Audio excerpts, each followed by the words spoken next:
For those who believe in marijuana and cannabis freedom, the future has never been brighter. Right now, there's an awakening to the benefits of cannabis for medicinal purposes, specifically something called CBD oil. But is the new CBD craze being manipulated by media and politicians? If it weren't, we wouldn't need to do a show about it. The first step toward truth is to be informed.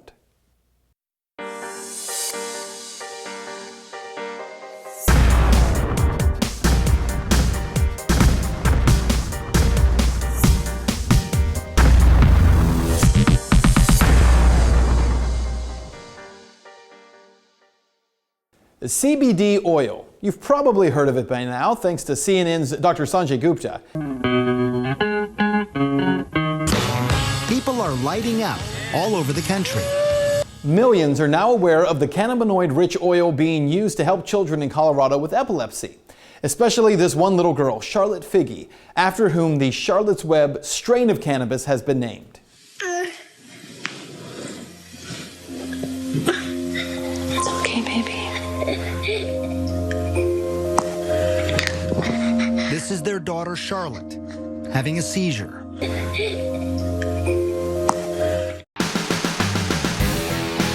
I wanted to learn what CBD oil and the push behind it is all about, so I traveled to Denver, Colorado, home to legalized marijuana and the Stanley brothers, the family behind the Charlotte's Web strain of cannabis oil. They were the ones to prove in Charlotte Figge's case that CBD-rich cannabis oil can prevent seizures in children. We had this strain that we were actually going to use for cancer patients because studies have shown that CBD helps stops the metastasizing of cancer. So we went ahead and tried it because we knew it was very low in THC, and after she had it a week later, she went a week seizure-free. Yeah, kitty. The child, who had had 300 seizures a week, was now down to just one every 7 days. Charlotte Figge's life was transformed by CBD oil. Now, to understand what is unique about CBD oil, you have to understand what a cannabinoid is. Now, in marijuana, there are multiple cannabinoids, including THC, CBD, CBN, CBA, and over 160 other compounds in the plant, including terpenes from the plant that create the most effective medicine. Now, to be clear, in order to get a high from cannabis, you need to have a high level of just one cannabinoid, THC. Again, that's just one particular cannabinoid. Now, in the Stanley's case, they began growing cannabis with lower levels of that cannabinoid, THC, and higher levels of CBD. CBD is known to be a neuroprotectant. It's also one of the few things that causes neurogenesis. So it's not just seizures that this helps in epileptics, it's autoimmune disorders, whether that's cancer, Crohn's, lupus. There's so many different types of things. It's a huge anti-inflammatory, so all kinds of people would love to have this. Today, in the stunningly short time since Charlotte Figge's story became famous, the Stanleys have thousands of patients on a waiting list for their CBD oil. As you can see, it drips down. We're able to recapture the alcohol so we can reuse it. When it's done, we're left with an oil that is more like a molasses. In fact, there are thousands of families who have already uprooted their lives and moved to Colorado for the CBD oil. Thousands more are on the way. They're called cannabis refugees. I test it again, and then I can give it to the patients. Well, all of that has led to other states wanting to legalize CBD oil. In fact, the governor of Utah, of all places, just signed a CBD bill into law legalizing possession of the oil. In addition, a bill in Alabama has now passed the legislature. It is awaiting the governor's signature to be signed into law in that state. In fact, lawmakers in Kentucky, Florida, South Carolina, Wisconsin, and many other states either have or will now consider CBD bills just this year. Well, we're at 20 states right now, so you already have 20 laws on the books that the people wanted or the people's representatives wanted. Well, Mark's Law has a company in Denver called I Comply, which is fighting to keep small growers compliant with state regulation on marijuana. There are 8 strict guidelines that must be followed. Mark says states are jumping on board with CBD, but not with marijuana. So I think what politicians certainly don't realize when they're trying to play to where the puck was and not where the puck is going to be is that regulating just one compound greatly underserves most of the patients who really need this medicine. So even along the lines of medical efficacy, it simply isn't reasonable. Now, the reality that Mark addresses is how media and politicians are jumping on the CBD train because it doesn't get you high, but they're ignoring some very important medical facts about cannabinoids. I talked via Skype with Shauna Banda about this very issue. Start out by telling me about when you were sick, the level to which you were sick, and what that looked like in your life. Oh, I was, of course, I was diagnosed with Crohn's disease in 2002. And in that first year, I had my first bowel resection.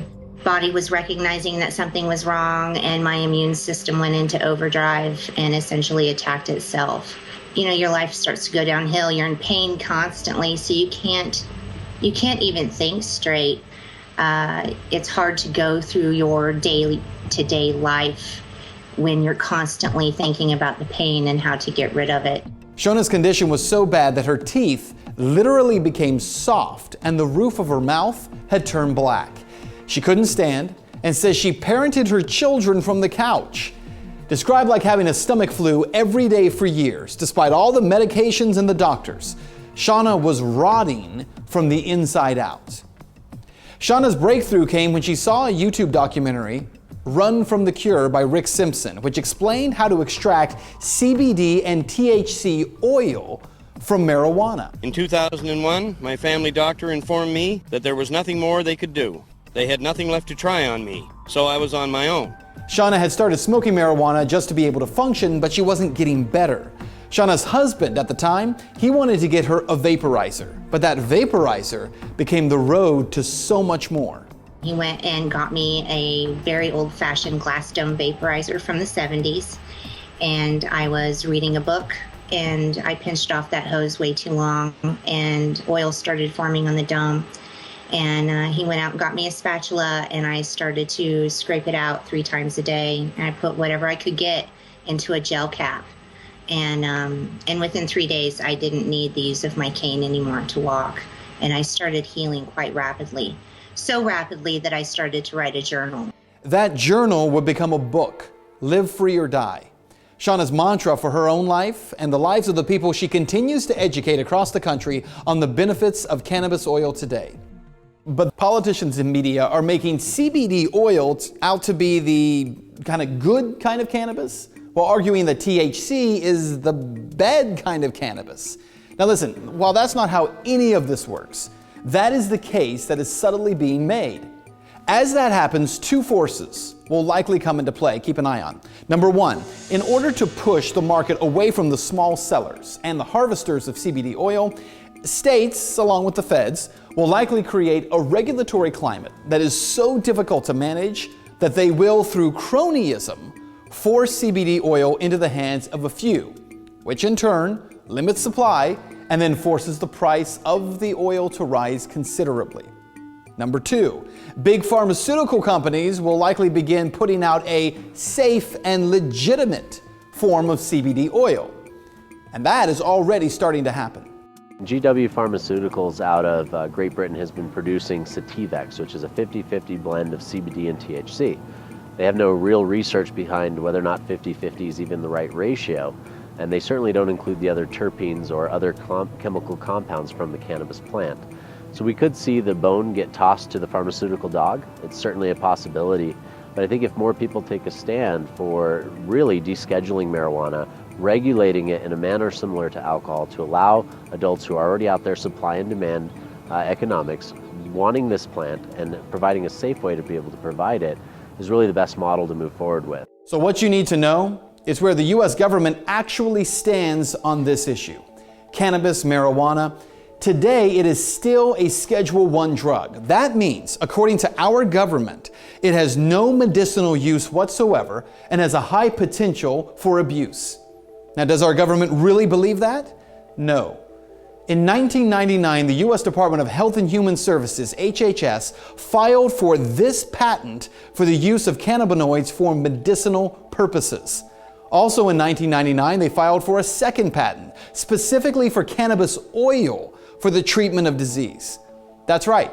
Our government, through the taxpayer-funded Department of Health and Human Services, holds 2 patents on cannabinoids and cannabis oil to treat certain diseases like Alzheimer's and autoimmune diseases like Crohn's disease. Meanwhile, our government, through taxpayer-funded agencies like the Department of Justice, pursue, arrest, and imprison Americans who would attempt to access or use cannabis oil to heal their own bodies. Because in public, they claim cannabis oil is not medicine, and in private, they seek to own the rights to that medicine. Truth means that humanity is greater than politics.